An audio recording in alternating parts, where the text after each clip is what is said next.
I've always played the more masculine role, taking care of everybody.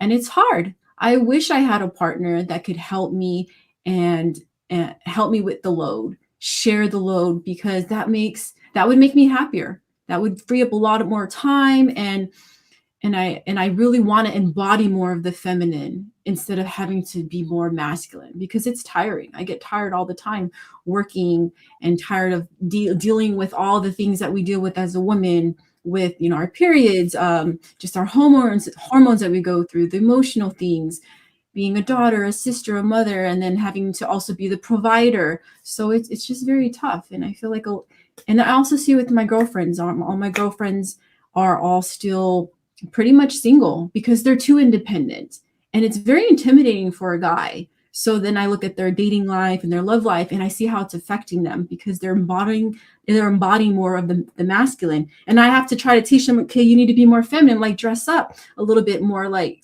talk a certain way, move a certain way, because you will attract more of the kind of men you want, because they are like guys. You guys are visual beings. You guys. And whereas we are more emotional. So it's the difference in biology. What you men are attracted to, first off, is going to be the visual, the looks. You know, is she beautiful? And if a woman's not taking care of herself because she's having to deal with, she's tired, she's just worked freaking, 80 hours a week, she's too tired to just dress up and go out and meet people. So it's very difficult. I find that. And my friends are not happy. They're not happy single, and they're really concerned about like having babies. They want to have babies, but they need a guy to do it. And so now what women are doing is they're already making plans to have babies on their own by freezing their eggs. I've even considered it. And so that's what happens. It's like this whole new era of I feel like there's a lot of demasculating of men and a lot of defeminizing of women. And we just need to go back to like our roots of who we truly are. Women are feminine beings, and it's beautiful to be in that femininity. Whereas men, the masculinity it's a very attractive thing. Women don't want a guy that's like feminine. It's actually a turnoff. I like women like masculine men that can kind of take control, because it really is a turn on. If you see a guy and he kind of talks like he's gay, like, oh, hey, but he's not, at first you're gonna be like, okay, yeah, like that's I'm not really attracted to that. I want the more stronger tone, the more just the strength of the man, I think, is just very appealing. And women have strengths too, but our strengths come from within more so than anything, I believe. Yeah, so those are my thoughts. Of course. I want to ask you one quick question, Rose. You mentioned that a lot of your friends are unhappy, but don't you see a narrative today in modern society where I see this on social media all the time, where they're, because of the equalization of men and women, they're telling women, hey, you can be masculine, and if women, if that's what you want to do, that's fine. But what they're telling these women, if you go down this route, they're going to be happy, and a lot of women think they're going to be happy to go against their very biology, but they find out later, as you mentioned with your friends, they're not. So what society is telling them, but what their biology, their body is telling them, is two different things. And like, do you see that yourself, like, with society, or like telling, hey, go down this route, be masculine, and you find happiness? Is that something you see on social media? Is that something you see with other women, independent women? Because I hear this from a lot of independent women. I don't need a man to be happy. I can be fine on my own. That's fine if you think that way. But I think biology matters, and you will always come at the later end of your life. What do you think about that? Well, I know like women will say, I don't need a man to be happy. Well, you don't. Like, you could be happy in yourself, but it's nice to share that happiness with someone. It's really nice. It's nice to have that partner to enhance each other's happiness. But it's really hard when you're too masculine in your role that you won't even let the man be the man. And that's where the clash is. If you're too masculine and your partner's too masculine, there's not going to be a balance. It's going to be too much butting heads. There has to be a yin and a yang. There has to be that balance. And that's what makes it so beautiful. And so now with the women being more masculine and men being a little bit like more feminine nowadays, like it's really making it hard in the dating scene. It's a lot of people are finding it very, very hard to date and to even be in relationships. I think it's harder now than it's ever been.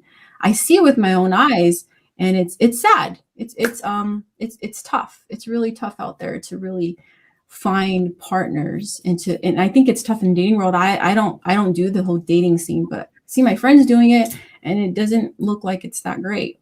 It doesn't seem like a fun experience, especially with yeah, it's hard. It's hard for a guy. I think if he's dating a girl that's making more money than him, she's obviously going to be more bossy. She's going to be the one that's more in control. And it's hard for a guy to deal with that, especially because he has an ego and he wants to feel like he's the man, like he wants to take care of her.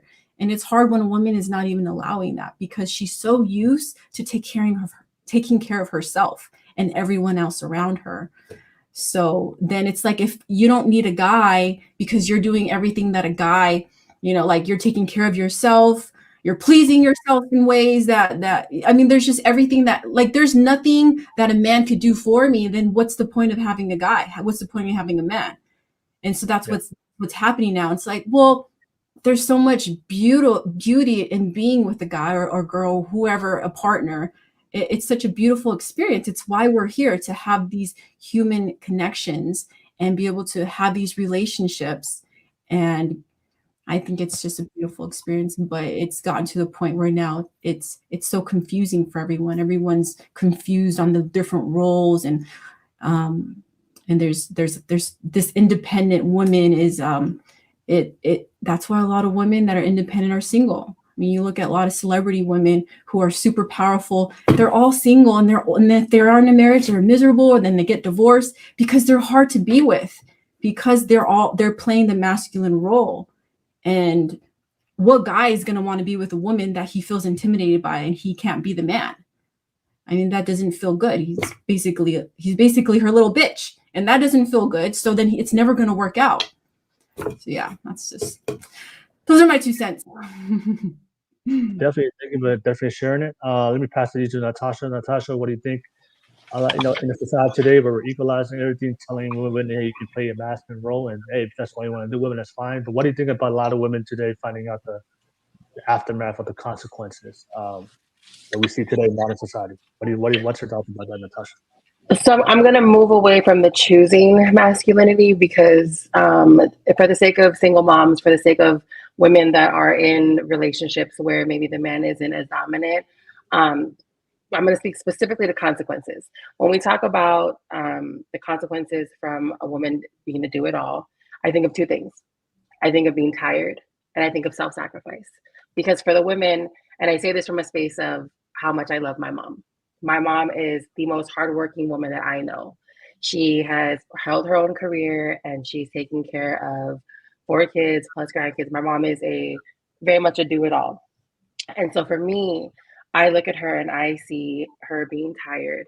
I see her sacrificing self-care, her own individual time, and she doesn't get things like getting the pedicures, getting the haircuts. My mom, we dye hair at home because she's tired and she's always busy because there's responsibilities that she has to care for on the home front.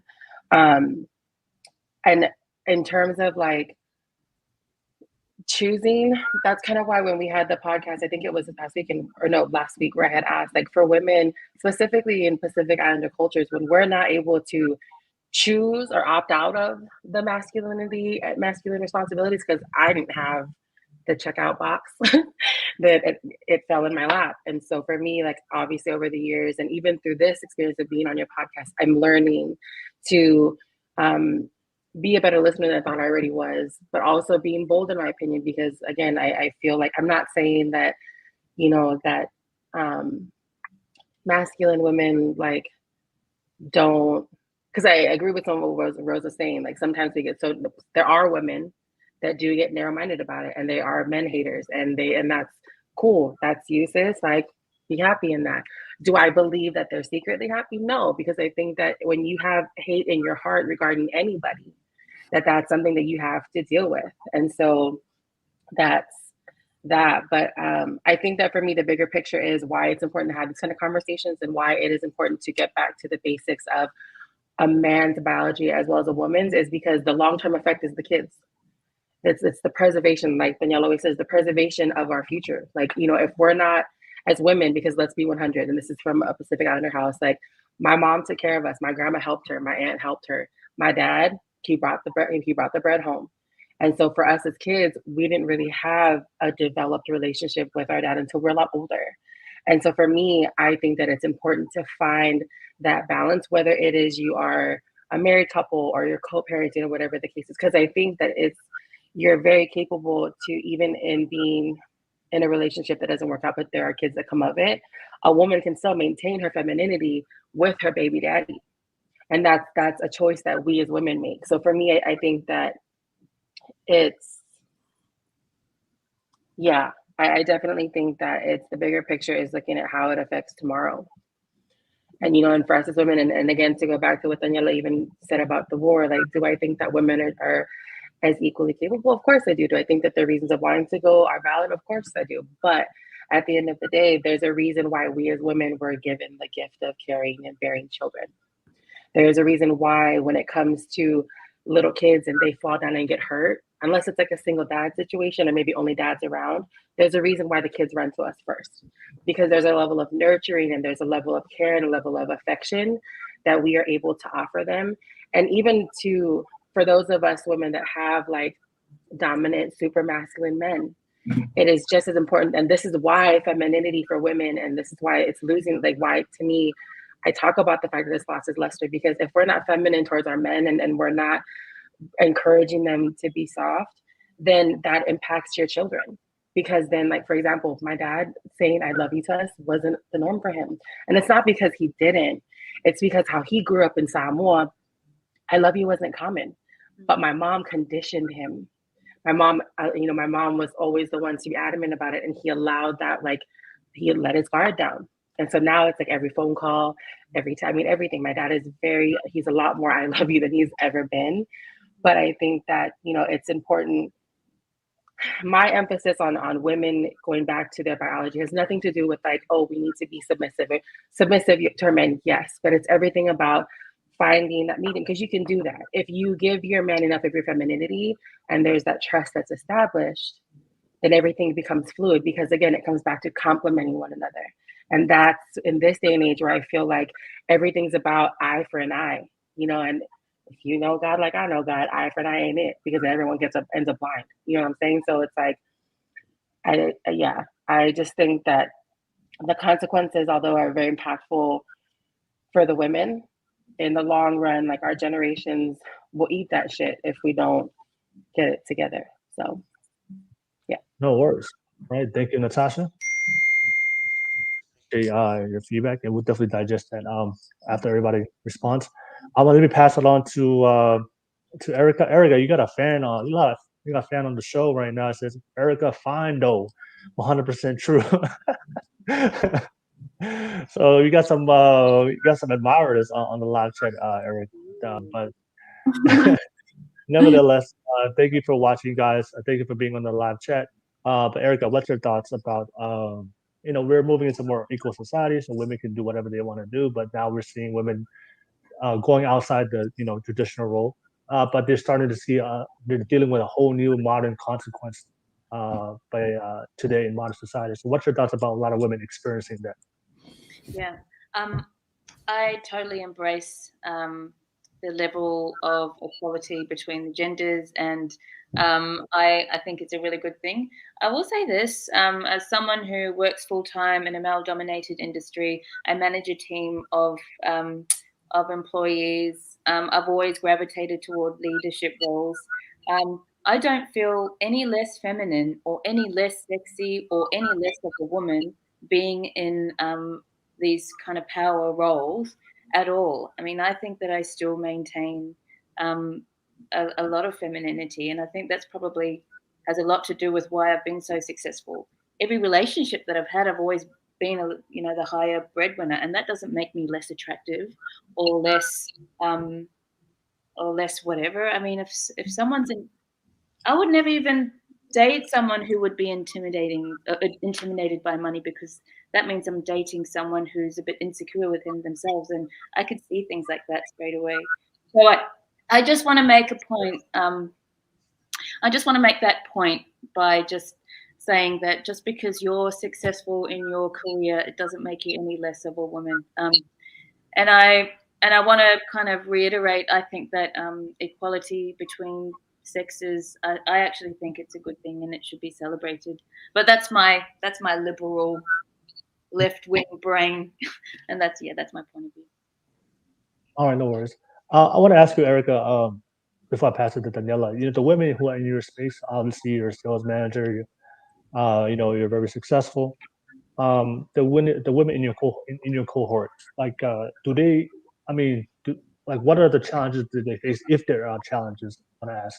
Do they find challenges in their dating life? Do they find challenges in having children? Do they find challenges starting a family? Like, what do you I see mean, with the women in your space, in your for position? sure. In the space that I work with and the women that I work with, that are kind of, you know, upper senior managers, CEOs, there is a constant issue with having to prove ourselves to men in our circle. I think it's a common thing for us to prove ourselves doubly hard as any man does, and it's just it's just societal conditioning. Another thing in terms of our private life, for sure, where we are fucking really busy. Time poor, yes.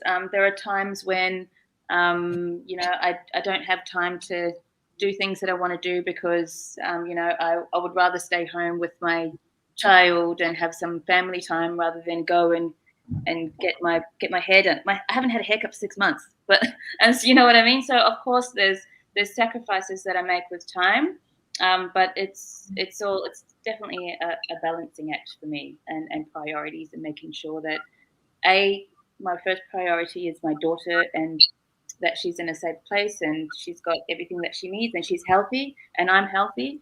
And then it's, you know, her schooling and then my career and you know, everything else kind of falls